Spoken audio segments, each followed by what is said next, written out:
नमस्कार। अब तक आपने सुना कृष्णदास जी ने भक्ति योग सीखा और महाराज जी की प्रेरणा से भजनों का गायन आरंभ कर दिया। अब आगे।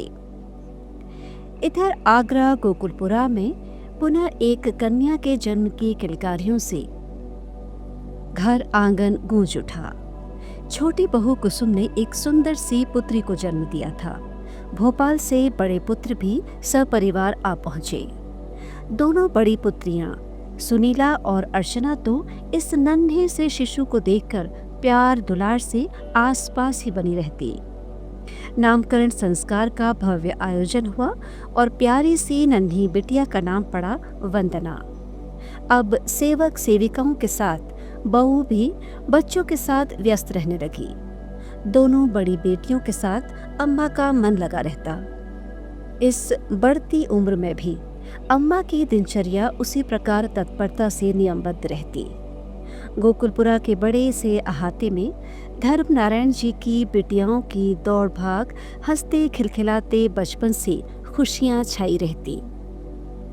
बड़ी बिटिया सुनीला अब स्कूल जाने लगी थी और दोनों बहनें अर्चना और वंदना अपनी प्यारी सी भाषा में न जाने क्या क्या बतियाती रहती।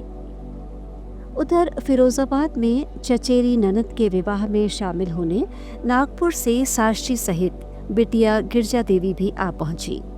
विवाह की उमंग और खुशियों में शामिल होने के बाद सबसे मिलते जुलते वे आगरा गोकुलपुरा पहुंच गए। अम्मा और भाभी का लाड़ प्यार और इतनी सारी बातें अभी कहाँ पूरी होने वाली थी। और वैसे भी अब ऐसे नाजुक समय में अम्मा भी बिटिया का खास ख्याल रखते हुए न जाने क्या क्या बनाने और खिलाने में व्यस्त थी। और कुछ ही दिनों बाद वे साक्षी के साथ नागपुर वापस आ गई। नागपुर पहुंचते ही घर में खुशी का माहौल छा गया।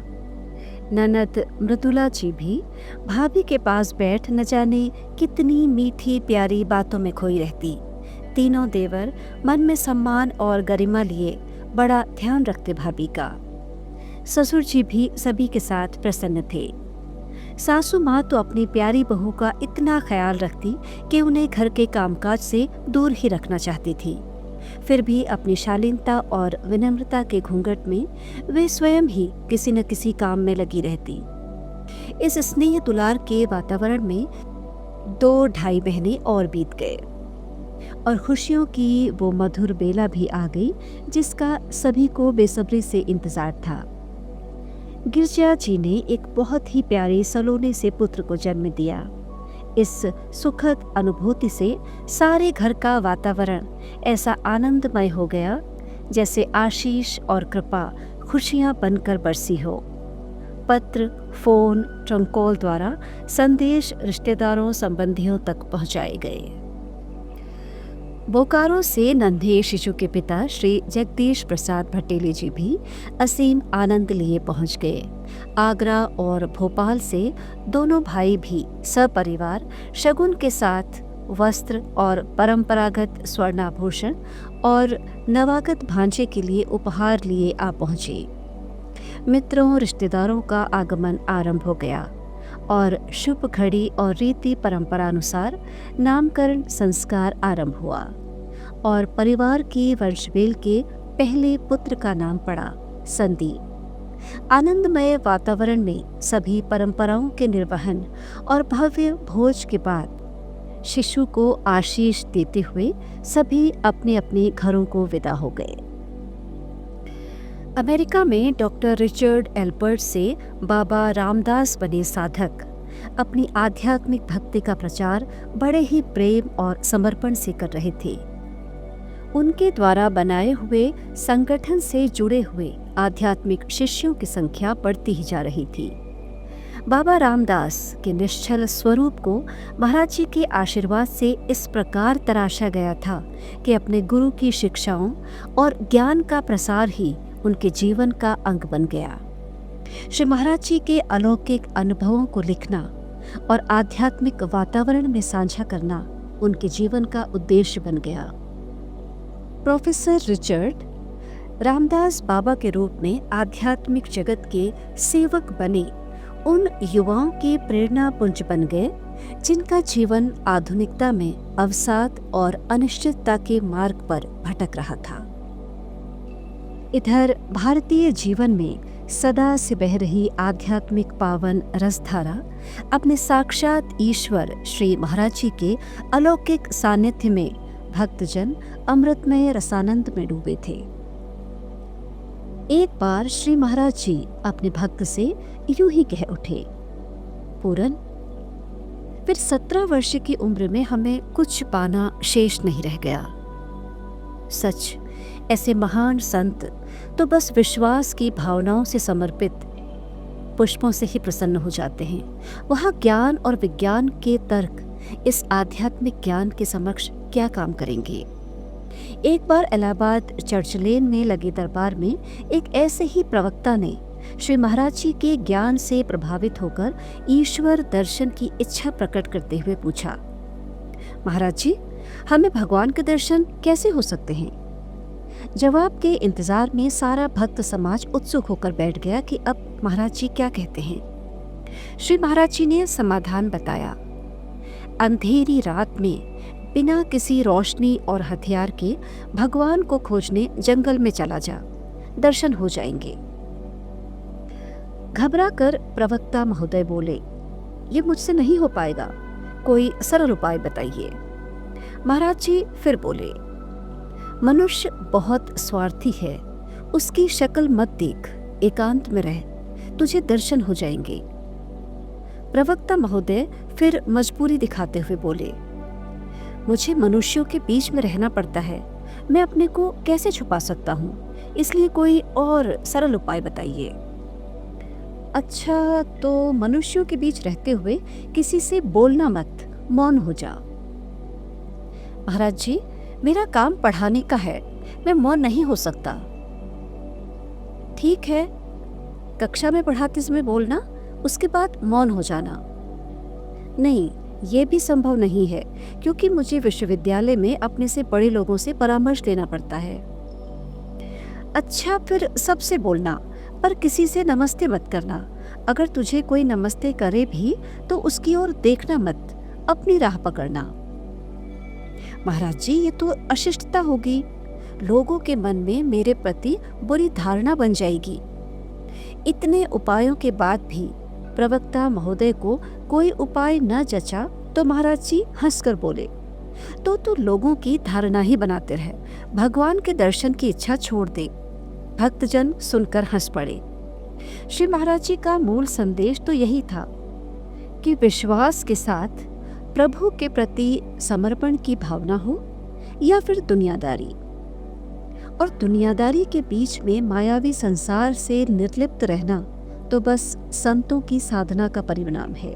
साधारण मनुष्य द्वारा इतना संतुलन बना पाना कठिन होता है। समय का चक्र चलता रहा। कैची मंदिर के निर्माण कार्य के बाद अब परिसर भव्य मंदिरों की सुंदरता से रमणीय आश्रम के रूप में बदल गया। ठंड के दिनों में अपने तखत पर कंबल ओढ़े श्री महाराज जी के सामने जलती अंगीठी को घेर भक्तजन बैठे थे। उसी समय मंदिर परिसर में एक साधु ने प्रवेश किया, जो मंदिर के वैभव सुंदरता को देखकर अत्यंत प्रभावित हुए। मन ही मन विचार कौंधने लगे कि साधु का निवास तो कुटिया या झोपड़ी में होना चाहिए, इस वैभव से उनका क्या प्रयोजन।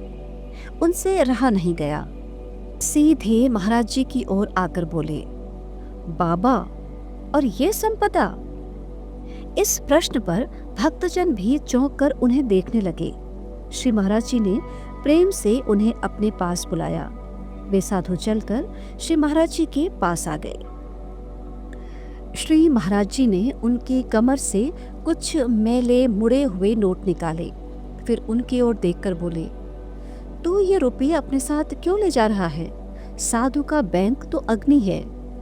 साधु कुछ कहते, इससे पहले महाराज जी ने सामने जल रही अंगीठी में वे नोट डाल दिए। नोट जल उठे। हतप्रभ साधु इस दृश्य को देखकर क्रोधित हो उठे। श्री महाराज जी हंसते हुए बोले, तू बद्रीनाथ जा रहा है? जा, वहां अग्नि से मांग लेना, वो तेरे नोट लौटा देगी। साधु के मन का क्रोध अब दुख में बदल गया। इतने ही तो रुपये थे, वे भी आग में भस्म हो गए। साधु को दुखी देखकर महाराज जी ने अपना चिमटा उठाया और नए नए नोट अग्नि से निकालने लगे। जितने नोट जले थे उतनी धनराशि साधु को वापस कर दी। फिर प्यार से भोजन करवाया और तीर्थ यात्रा हेतु कंबल भी दे दिया। कितनी सरलता से, बिना आडंबर के, कितना गूढ़ ध्यान दे चुके थे महाराज जी। साधु बाबा मन ही मन अत्यंत प्रभावित हो महाराज जी की शक्तियों के प्रभाव का एक उदाहरण मात्र देख अपनी सोच पर सकुचाने लगे। फिर अपने शब्दों के लिए क्षमा मांगते हुए बद्रीनाथ तीर्थ यात्रा पर निकल पड़े। सारे तीर्थ, सारी शक्तियों को तो महाराज जी ने जैसे अपने कंबल में लपेटा था। जो इस रहस्य को जान चुका था, उसके लिए महाराज जी ही तीर्थ और वे ही सर्वशक्तिमान प्रभु हो गए। जिन भक्तों को साक्षात बद्रीनाथ मूर्ति के स्थान पर श्री महाराज जी विराजमान दिखाई दिए हों, उनकी अंतर्दशा का क्या वर्णन किया जा सकता है। एक बार श्री महाराज जी भक्तजनों के साथ बद्रीनाथ धाम की यात्रा पर थे। बसंत लाल जी की पत्नी मुन्नी जी सुबह सुबह महाराज जी के पास गई तो महाराज जी बोले, तूने आज श्री बद्रीनाथ जी के दर्शन नहीं किए? मुन्नी जी दर्शन तो कर चुकी थी पर कुछ बोली नहीं। महाराज जी बोले, जा फिर दर्शन कर आ। वे आज्ञा पाकर फिर भीड़ भरी यात्रियों की कतार से होते हुए आगे मंदिर में पहुंची। सामने मूर्ति के स्थान पर स्वयं श्री महाराज जी को सशरीर देखकर वे चौंक गई। उन्हें अपनी आंखों पर विश्वास नहीं हो रहा था। इसी समय श्री महाराज जी ने मुन्नी जी के ससुर हब्बा जी को भी मंदिर में दर्शन करने भेजा। उनका भी यही अनुभव हुआ था। वे आत्म विह्वल हो आंसू बहाते जा रहे थे और दर्शन करते जा रहे थे। बाहर आकर दोनों ही महाराज जी के पास पहुंचे। हब्बा जी बोले, सरकार आपने हमें बेकार ही दौड़ाया। जो दर्शन आपके हमें यहाँ होते हैं, वही दर्शन वहाँ विग्रह में भी हुए। सर्वव्यापी महाप्रभु की लीलाओं को कौन समझ सकता है। वे गुणातीत प्रभु मन, बुद्धि और वाणी से परे ही रहे। नागपुर में नन्हे शिशु संदीप के साथ सारा घर नए उत्साह से भरा था। किलकारियों की मीठी आवाज से घर में खुशियां खनक उठती।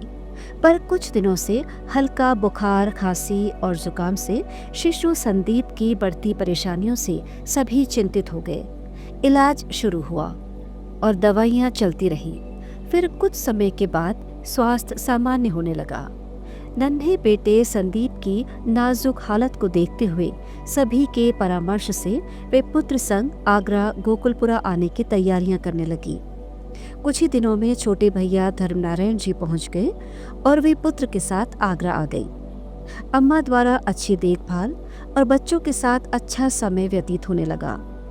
नन्हे शिशु संदीप को भी सभी प्यार से बॉबी कहकर पुकारते। सुनीला अर्चना के साथ अब वंदना भी दीदी बन चुकी थी। बच्चों के साथ व्यस्त दिनचर्या में सब अपने अपने कामों में जुटे थे। अचानक ताऊ को हवेली की तरफ आता देख गिरजा बिटिया खुशी से चौंक गई। अम्मा भी निशब्द देखती ही रह गई। हर्षातिरेक में अपने आनंद को शब्दों में व्यक्त करना मुश्किल हो रहा था। छोटे पुत्र और पुत्रवधू प्यार और सम्मान से आवभगत में लग गए। गिरजा बिटिया खुशी से भावुक होकर आंखों में आंसू लिए पिता के पास आकर चुपके से बैठ सिसक उठी। अम्मा की अंतर्दशा को तो वे दोनों परस्पर ही समझ सकते थे। डबडबाई आंखों में आंसू भरकर वे शब्दों में कुछ भी कह नहीं सकी। मौन अभिव्यक्ति शब्दों से परे अंतर्मन में मुखरित हो रही थी। सुनीला बिटिया पास आकर गोद में बैठ गई, पर अर्चना और वंदना ने अभी पहली बार दादाजी को देखा था। नन्हे बच्चों को पास बुलाकर टॉफियां बांटते हुए वे फिर सहलाते हुए मीठी बातों में हालचाल पूछने लगे। छोटे बच्चों को नान नान कहते और बड़ी बिटिया को ठुल ठुल कहकर विनोदवश हंसते। पहाड़ की शब्दमाला में ये शब्द नन मतलब छोटा और ठुल मतलब बड़ा उनके प्रिय शब्द बन गए थे। सबके बारे में पूछते बताते बहुत देर तक बातें करते रहे। नन्हे संदीप बॉबी अभी सो रहे थे। अम्मा ने फिर श्री महाराज जी की पसंद वाली आम की चटनी, उबले करेले की सब्जी, मूंग वाली दाल, कटे हुए अदरक के साथ स्वादिष्ट व्यंजन बनाते हुए अपने हाथों से प्रेमवश खाना परोस दिया। प्यार से मीठी वाणी में नई पुरानी बातें कहती सुनती रही। कभी कभी बातों में जिरह भी कर बैठती। आदतन महाराज जी प्रेमवश जोर से हंस पड़ते।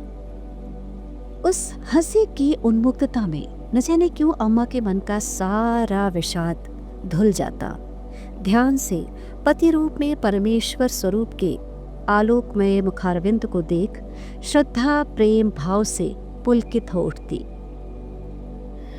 अब नन्हे शिशु संदीप भी नींद से जागकर किलकारियां मारने लगे थे। पुत्री गिरजा देवी जल्दी से कमरे की ओर भागी। पहली बार अपने नाते को देखने महाराज जी स्वयं गए और गोद में लेकर आशीष देने लगे। आनंदित हुई बिटिया ने फिर उस रोते हुए शिशु बॉबी को अपनी गोद में ले लिया।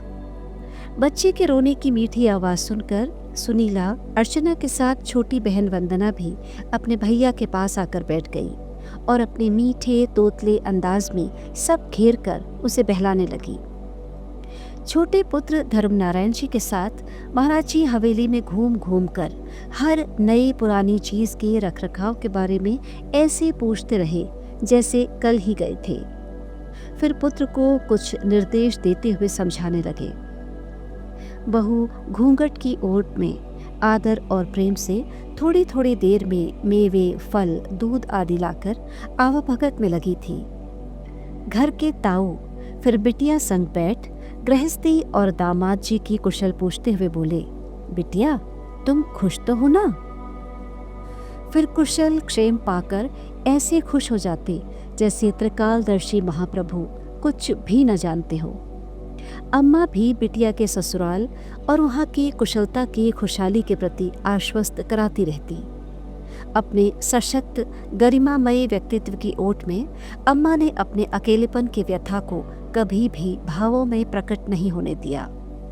अम्मा का ऐसा दृढ़ चरित्र ही परिवार को एकजुटता में पिरो के रखता। पिता के महान सात्विक गुणों की चर्चा करते हुए वे इतने आत्मविश्वास से भरी रहती कि परिवार में सदा ही सकारात्मक ऊर्जा भरी रहती। पूरा दिन परिवार अपनी आपसी भावनात्मक बातों की संजीदगी और आत्मीयता से ओतप्रोत रहा। देर तक बातें होती रहीं। एक एक पल जैसे अमृतमय बिंदुओं का सागर लिए मन को प्रेम और आनंद की लहरों से भाव विभोर किए जा रहा था। बहता पानी रमता जोगी कभी थमे हैं। उनका जीवन तो निरंतर प्रवाहशील बने रहने के लिए है। विरक्ति एक साधक की साधना है। कुछ देर बाद बच्चों के सिर पर स्नेहासिक्त हाथ फेरते हुए वे सारे परिवार को अपने स्नेह दुलार से आशीष देते हुए महाराज जी जाने लगे। गृहस्थ जीवन के संसार से दूर एक आध्यात्मिक जगत की ओर जाते हुए परम योगी को सब देखते रहे। अपने कर्तव्यों की सीमा के इस ओर मौन स्वीकृति में एक आदर्श जीवन की परंपरा लिए। महाप्रभु महाराज जी श्री नीप करोरी बाबा पावन कथामृत। आज का प्रसंग यहीं तक।